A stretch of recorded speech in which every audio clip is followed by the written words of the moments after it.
Hey, it's Chad Reed here in Italy, getting ready for some GPs. Check it out, 2-2 Euro trip.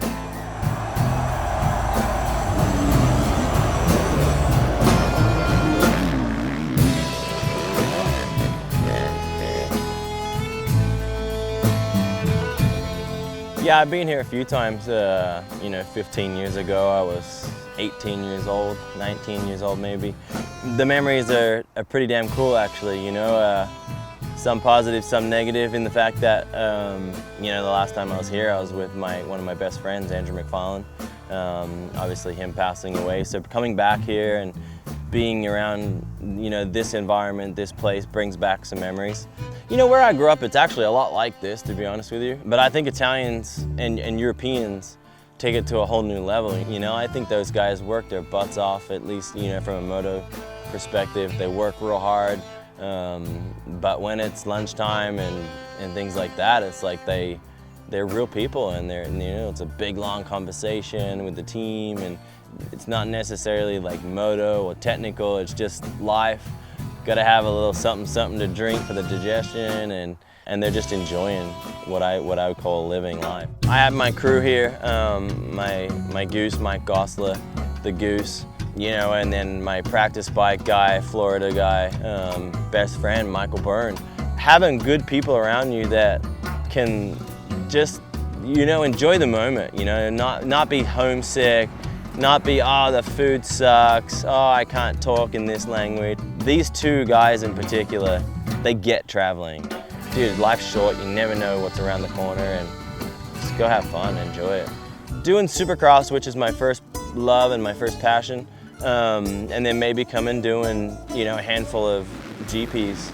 Sounds fun to me. Like when you come here, you see it. It's a world level. Giuseppe does a really, really good job, The 2 days is fine, but racing on Saturday, I think they need to lose that. But beyond that, I think that they're pretty damn spot on, man. It runs on time, the tracks are good, the facility and the pits and the hospitality speaks for itself. I think it's clear that the European talent and the riding level is at its all-time high. Caroli and I go way back. We're just friends, really. Coming to America, he was riding GPs when I was already following him, and I was a little one, and I think it's one of the best of all time, as a technique on Supercross track. 8-time world champ, and he's had a tough run here at the end, so I know what that's like. Herlings is an interesting character in the fact that I don't know him well enough to know his thinking and his reasons. I'd be really interested to know why he wants to stay in the lights class, the MX2 class, for so long. I'm like everybody, first and foremost, you're a fan of the sport, and you want to see the best talent racing all in the elite class, which is MXGP. And when you rewind a year and you think about Tim Geiser and Jeffrey Herlings, Geiser's got nothing for this kid, It was only a year ago. We never knew who this kid was, He was kind of like a podium Honda kid. Herlings goes out, things happen, and suddenly he, starts doing a little better, gets a couple of wins the world championship, shows up at the Nations, is really average on a 450. And now you're fast forward a year and we've got Geiser, who's just taken it up multiple notches. The results, I think they speak for themselves. He's legit. I've never believed or understood the American way of hiring these kids and bringing them up, I think that they get rides far too early. Going to Madley and seeing how the MXGPs are ran, and these kids not only have to be good for one moto or good for one weekend, they have to be good across the board, and week in and week out in different conditions, mud, rain, sand, lommel. You get to see these kids in a variety of different scenarios, and I think that you can pluck out the ones that are real. When I left at 18 with Al, we didn't know.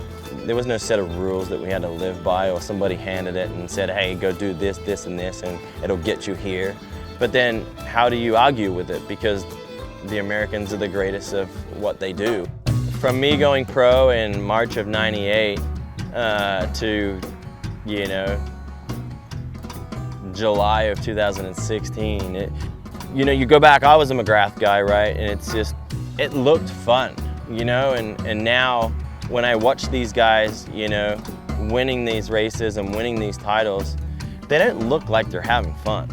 It's a different kind of grind, you know. It used to be work hard, enjoy life, and enjoy the things that you were able to do better than anybody else. And when I was winning and when I was champ, you know, in '04 and things like that, it was more enjoyable, you know, and that's what I try to hold on to, try to be that guy still, having fun. Chad Reed can still win Supercross, 100% I believe that. I wouldn't change it for the world. I think that what we learned this year, you couldn't learn during the off season, during testing or anything like that. So I think going forward into 17, we've got a damn good idea of what we need, and I think we've got the group of people that we need to make it happen. So I think Chad Reed can still win.